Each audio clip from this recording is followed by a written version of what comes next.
अस्सलाम वालेकुम, कैसे हैं आप सब। होपफुली आप सब खैरियत से होंगे। नीट एंड क्लीन किचन न सिर्फ हमारे सलीके को जाहिर करता है, बल्कि जब किचन साफ सुथरा होता है ना, तो फिर हमें खुद भी एक इत्मीनान रहता है और ऐसे किचन में काम करने को भी दिल करता है और कुकिंग फिर हमें एक बोझ महसूस नहीं होती। लेकिन अगर हम ये सोचे ना कि वीकली या मंथली डीप क्लीन करके हम अपने किचन को साफ सुथरा रख सकते हैं, तो ऐसा पॉसिबल नहीं है।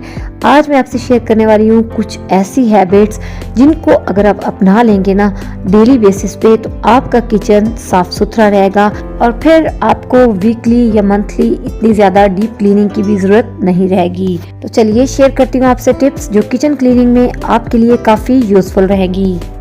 टिप नंबर 1 ये है कि मॉर्निंग में आप एक दफा अपनी फ्रिज को जरूर चेक करें। यकीन माने कि ये टिप स्पेस सेविंग होने के साथ साथ मनी सेविंग भी है।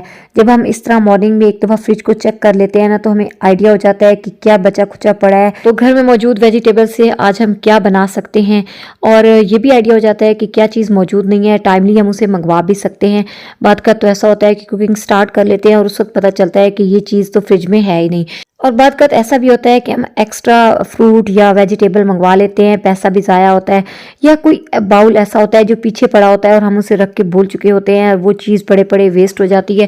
तो इस तरह डेली बेसिस पे चेक करने से न सिर्फ हम अपना पैसा बचा सकते हैं, बल्कि फ्रिज के अंदर काफ़ी सारी स्पेस भी क्रिएट कर सकते हैं। और नेक्स्ट टिप ये है कि फ्रिज के साथ आप एक माइक्रोफाइबर क्लॉथ ज़रूर हैंग करके रखें।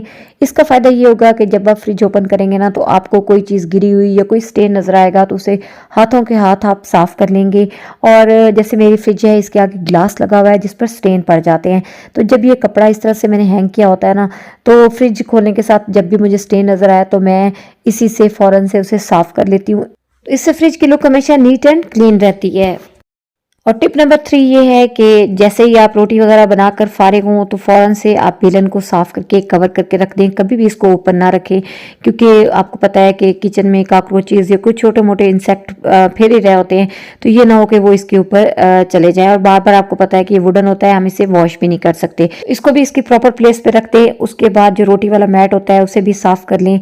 और जैसा कि आपको नज़र आ रहा है कि मैं इसे इस तरह से फोल्ड करके, मेरे पास ये एक डिस्पोजेबल कंटेनर था, तो ये मैंने इसके लिए बनाया हुआ है, इसके अंदर रख के कवर कर देती हूँ ताकि ये भी अच्छे से कवर रहे और मुझे बार बार इसको वॉश ना करना पड़े। हाँ, जब मुझे लगे कि इसके ऊपर ऑयल ज़्यादा हो गया है, या कोई मैं पराठे वगैरह आलू वाले गोभी वाले बनाऊँ और ये थोड़ा सा कोई मसाला इसके ऊपर लग जाए, तो फिर मैं इसे वॉश कर लेती होती हूँ और ड्राई करके दोबारा से इसी तरह लपेट कर रख देती हूँ।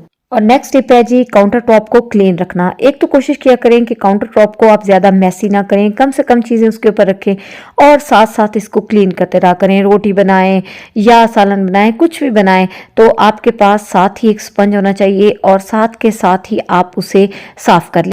और काउंटर टॉप की ये जो साइड होती है ना, इसे क्लीन करना कभी भी मत भूला करें, क्योंकि आहिस्ता आहिस्ता इस पर मैल जमना शुरू हो जाती है जब हम इसे क्लीन नहीं करते, और फिर ये बहुत ही गंदी लुक देता है।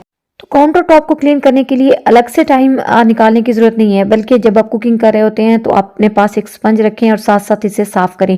जो चीज़ें आपने काउंटर टॉप पे रखी हुई हैं उनको भी हिला लें, क्योंकि जब इनको हम आगे पीछे नहीं करते ना, तो नीचे डस्ट इकट्ठी हो जाती है, या रोटी बनाते हैं तो आटा वगैरह ज़रूर ये नीचे चला जाता है और फिर इसी से कॉकरोचेस डेवलप होते हैं। तो डेली बेसिस पे जब आप काउंटर टॉप पे मौजूद चीज़ों को आगे पीछे करके क्लीन करेंगे ना, तो फिर आपको डीप क्लीनिंग की भी ज़रूरत नहीं रहेगी। किचन क्लीनिंग में जिस चीज़ की सबसे ज़्यादा इंपॉर्टेंस है ना, वो है स्टोव क्लीनिंग। अगर आपका बर्नर क्लीन नहीं है ना, तो फिर बाकी सारी क्लीनिंग बेमानी हो जाती है। तो स्टोव को साथ के साथ साफ़ किया करें। हर कुकिंग के बाद एक दफ़ा इस पर स्पंज ज़रूर फेर दिया करें और रात को सोने से पहले एक दफ़ा इसको अच्छे से साफ़ कर लिया करें। तो ये मेरा होममेड क्लीनर है जिससे मैं स्टोव क्लीन करती हूँ। जितने भी स्टेन वगैरह लग जाते हैं, कोई पकाते हुए चीज़ गिर जाती है, वो बड़ी आसानी से इससे साफ़ हो जाती है। मुझे कोई भी इसको स्क्रब नहीं करना पड़ता। तो इसको बनाने के लिए मैं करती क्या हूँ कि जस्ट मैं बाउल में लेती हूँ आधा कप के करीब पानी और इसमें 1/3 कप के करीब विनीगर ऐड कर देती हूँ। साथ में डाल देती हूँ 1 से 1.5 चम्मच इसमें मैं लिक्विड डिश वॉशर और 1 से 1.5 चम्मच ही बेकिंग सोडा का, और बस इनको अच्छे से मिक्स करके छोड़ देती हूँ। जब ये इस तरह से झाग खत्म हो जाती है तो इसे एक स्प्रे बॉटल में डाल लेती हूँ। और ये मेरा मल्टीपर्पज़ क्लीनर है। इससे किचन बर्नर, उसके अलावा walls, counter top, kitchen sink, सारी चीज़ें मैं क्लीन करती हूँ। यकीन मानिए जितनी भी ग्रीस होती है, जितना भी कोई ऑयली चीज़ गिरी होती है, सब बहुत आसानी से इससे साफ़ हो जाती है। और उसके बाद जी एक और बहुत ही इम्पॉर्टेंट चीज़ जिससे आपका किचन कभी भी मैसी नहीं लगेगा, वो ये है कि जब भी आप कुकिंग कर रहे हो, कोई भी चीज़ यूज़ कर रहे हो, तो जो कंटेनर आप अंदर से अपने रैक से निकालें उनको वापस अपनी जगह पर रख दें। साथ साथ जब आप ये करते रहेंगे तो कोई मैसी लुक नहीं आएगी, ज़्यादा बिखेरा भी नहीं होगा और हर चीज़ साथ के साथ ही समेटी जाएगी, आपका एक्स्ट्रा टाइम नहीं लगेगा। अगर साथ के साथ चीज़ें हम नहीं ना समेटते तो फिर एक कोफ्त सी होने लगती है और कभी कोई चीज़ इधर गिर रही होती है, कभी कोई उधर गिर रही होती है, तो इसलिए साथ के साथ हर चीज़ को वापस अपनी प्रॉपर प्लेस पे रखते रहें। काउंटर टॉप को खुद से कभी भी मैसी ना करें क्योंकि ये खुद ही आपको फिर क्लीन भी करना पड़ेगा, एक्स्ट्रा टाइम भी लगेगा, एनर्जी भी लगेगी। तो जैसे कि वेजिटेबल वगैरह हम कट करते हैं तो उनके छिलके काउंटर टॉप पे ना फेंके, बल्कि इस तरह से आप एक बास्केट ले लें, उसमें शॉपर डाल लें और जो भी पील्स होते हैं ना इसी में डालते रहें। एंड पे क्या करें, शॉपर उठाएं, डस्टबिन में डाल दें। एक तो काउंटर टॉप साफ रहेगा, आपको कोई एक्स्ट्रा क्लीनिंग नहीं करना पड़ेगी। अगर आप कोई चीज़ एक बाउल से दूसरे में डाल रहे हैं तो नीचे आप ज़रूर एक स्पंज या कोई कपड़ा डाल लें। इस तरह से काउंटर टॉप पे जब कुछ ड्रॉप नहीं होगा तो फिर आपको क्लीनिंग करने की भी ज़रूरत पेश नहीं आएगी। जब भी कुकिंग कर रहे हो तो अपने साथ एक स्पून होल्डर ज़रूर रखें। अगर नहीं है इस तरह का स्पून होल्डर तो फिर आप एक प्लेट अपने पास ज़रूर रख लें और उसी में स्पून को रखें, क्योंकि अगर आप डायरेक्ट चम्मच को रख देंगे ना काउंटर टॉप पे तो ऑयल तो लगेगा ही लगेगा, उसके साथ ही हल्दी और बहुत सारे स्पाइसेस के स्टेन्स भी काउंटर टॉप पे पड़ जाएंगे, जो कि क्लीन करना समटाइम बहुत मुश्किल हो जाता है। तो कुछ ऐसे मैस होते हैं जो हम खुद ही क्रिएट करते हैं, फिर हमें खुद ही क्लीन करना पड़ते हैं। तो बस इन चीज़ों का ज़रूर ख्याल रखें ताकि आप अपने टाइम, अपनी एनर्जी को सेव कर पाएँ। और अब नेक्स्ट टिप ये है कि जो भी चीज़ें आपने काउंटर टॉप पे रखी होती हैं, जैसे स्पाइसेस के जार हो गए, ऑयल बॉटल्स वगैरह हो गई, इनको एक दफ़ा ज़रूर वेट या ड्राई स्पंज से क्लीन कर लिया करें। इस तरह से डस्ट इनके ऊपर से डेली बेसिस पे साफ़ होती रहेगी, बार बार आपको इन्हें वॉश करने की ज़रूरत पेश नहीं आएगी।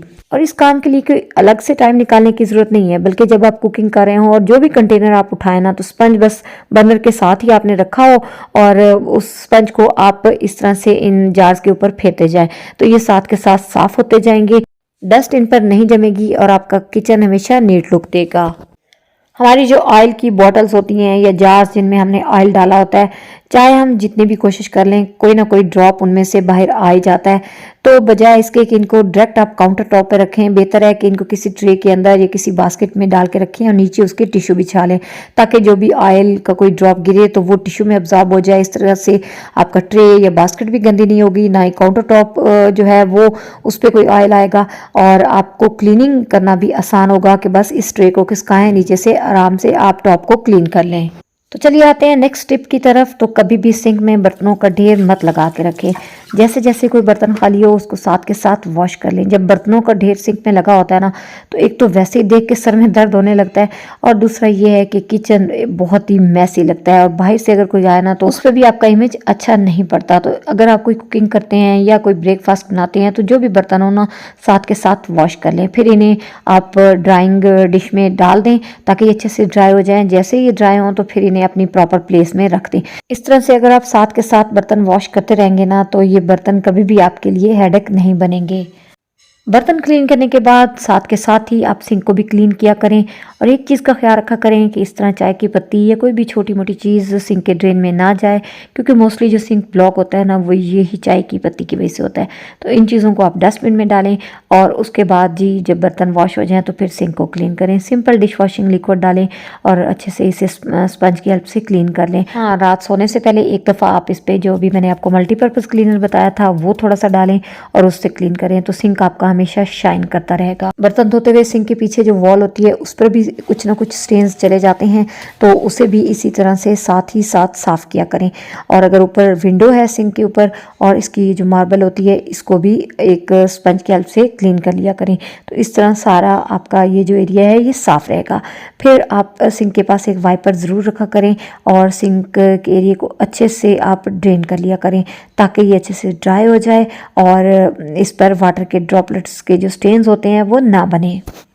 अब दो और चीज़ें जिसे हम अक्सर ही क्लीन करना भूल जाते हैं, वो है सिंक के ऊपर रखी हुई ये सोप डिश और इसके साथ ही यही क्लीनिंग वाइपर।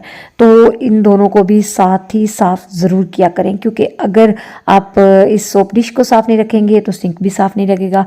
और इसी तरह से ये जो वाइपर जिसकी हेल्प से हम काउंटर टॉप को भी क्लीन कर रहे होते हैं, सिंक को भी क्लीन कर रहे होते हैं, तो अगर इसे क्लीन ना किया जाए तो थोड़े टाइम के बाद इस पर ब्लैक ब्लैक फंगस सी लगना शुरू हो जाती है और ये बहुत ही बुरा लगता है और फिर जाहिर बात है हाइजीन जो है वो भी इफेक्ट होती है। तो इन दोनों की क्लीनिंग का भी खास ख्याल रखा करें। सिंक के साथ एक एडिसिव हुक लगा दें और वहां पर वाइपर को हैंग कर दिया करें। और अब एक बहुत ही इंपॉर्टेंट बात आपको बताने लगी हूँ कि एट लीस्ट 15 डेज़ के बाद स्पंज जिससे हम बर्तन वॉश करते हैं उसे ज़रूर चेंज कर दिया करें। तो मैं क्या करती हूँ कि जब मैं न्यू स्पंज निकालती हूँ तो पुराना जो स्पंज होता है उसे फिर मैं सिंक क्लीनिंग के लिए और ये जो वाइपर वगैरह है इस क्लीनिंग के लिए रख लेती हूँ, क्योंकि सही बात है सेहत पे तो कोई समझौता नहीं किया जा सकता। तो इस चीज़ का भी आपको खास ख्याल रखना चाहिए। अब नेक्स्ट टिप ये है कि हम किचन को क्लीन करने के लिए डिफरेंट माइक्रोफाइबर क्लॉथ और स्पंज वगैरह यूज़ कर रहे होते हैं, तो इनकी क्लीनिंग का भी खास ख्याल रखा करें। मैं क्या करती हूँ कि एक छोटी सी मैंने बकेट बनाई हुई है, जो भी क्लॉथ मुझे हल्का सा मैला लगता है जिसको मैं यूज़ कर चुकी होती हूँ उसको मैं इस बकेट में डालती रहती हूँ। फिर जी बकेट में ऊपर से मैं डालती हूँ थोड़ा सा डिश वॉशिंग लिक्विड और 1 चम्मच के करीब सर्फ और ऊपर से डाल देती हूँ गर्म पानी और इसको 1 से 1.5 घंटे के लिए छोड़ देती हूँ। उसके बाद जी इसे मैं वॉश कर लेती हूँ और वॉश करने के बाद मैं इन सारे स्पंजेस को ड्राई कर लेती हूँ। तो ये जिस तरह ये वाले स्पंजेस होते हैं इनके लिए मैं एक सेफ्टी पिन यूज़ करती हूँ। सेफ्टी पिन इनके अंदर लगा के इन्हें मैं इस तरह की हुक में हैंग कर देती हूँ। इस तरह ये साथ साथ ड्राई भी होते रहते हैं और इनमें स्मेल नहीं पड़ती। एक आध माइक्रोफाइबर क्लॉथ मैं इस तरह से सिंक के आगे बिछा के रखती हूँ। इस तरह होता है कि जब आप बर्तन वॉश कर रहे होते हैं तो आपकी शर्ट कभी भी गीली नहीं होती, क्योंकि ये जितना भी एक्स्ट्रा पानी इस साइड पे आ रहा होता है उसको एब्जॉर्ब कर लेता है। किचन की लुक को बेहतर बनाने के लिए और उसकी खूबसूरती को बढ़ाने के लिए आप उसके अंदर कोई भी आर्टिफिशियल या ओरिजिनल ग्रीन प्लांट ज़रूर रखा करें। तो जैसा कि मनी प्लांट हो गया, ये आराम से बॉटल में या किसी भी कप के अंदर ग्रो कर जाता है। तो मैंने भी अपनी किचन की लुक को बेहतर करने के लिए ये मनी प्लांट लगा रखा है। तो इसका पानी भी टाइम टू टाइम चेंज किया करें और साथ में इनको भी हल्के से वॉश कर लिया करें ताकि इनके ऊपर से डस्ट उतर जाए। इससे ना सिर्फ आपकी किचन की लुक अच्छी हो जाएगी बल्कि आप बहुत ही फ्रेश फील करेंगे। और रात सोने से पहले ये जो किचन की कैबिनेट होती हैं इनको भी आप स्लाइट वेट या ड्राई कपड़े से ज़रूर क्लीन कर लिया करें, क्योंकि दिन भर जब हम काम करते हैं तो इन पर कुछ ना कुछ स्टेन्स लग जाते हैं, तो वो भी साथ के साथ ही साफ़ होते रहें। और इसी तरह से जो आपकी हुड होती है उसको ऊपर से भी डस्ट को साफ़ किया करें। तो उसके बाद अगर फ्लोर आपको डर्टी लग रहा हो तो मॉप लगा दें या फिर आप उसको थोड़ा सा पानी डाल के वॉश कर दें।